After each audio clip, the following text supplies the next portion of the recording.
เล็กขนาดสวยน่ารัก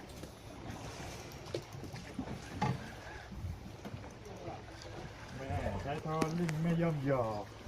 ต้องใช้อาบูมถึงหยอกไอ้นี่ไม่ยอมบอกมันเอาอย่างเดียว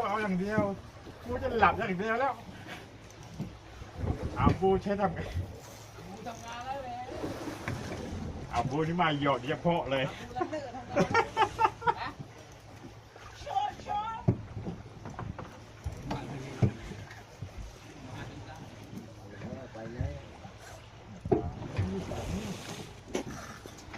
มันรักพี่น้องมันรักพี่น้อง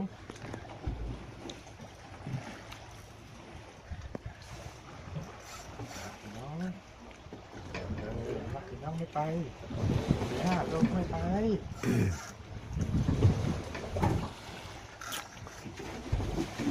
ขึ้นมาละขึ้นมาบ้าง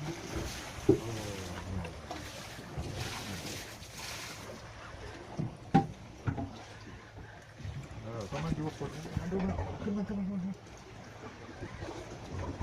ดูเพลงระวังไปนะ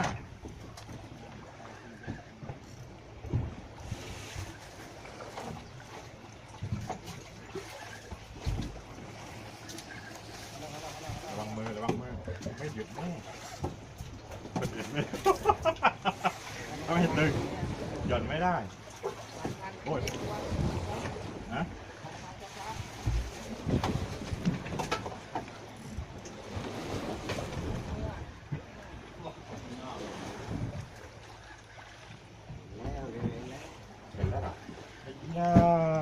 น่ารักบอกแล้วน่ารัก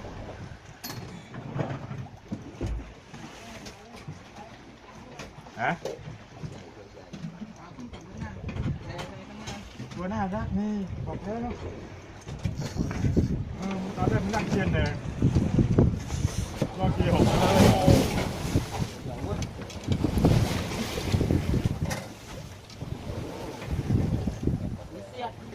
ฮะสีเสียดเหรออย่าตกใจนะเฮ้ยสีเสียดเหรอเสียดสีเนี่ยระวังเสียดสีนะเสียสายนะไม่ใช่สีเสียดแล้วเสียดสีแล้วทีนี้โอ้โหบอกไอ้แป้งบอกสีเสียดโอ้โหโอ้ยทำไมมันหนักเนี่ย5 โล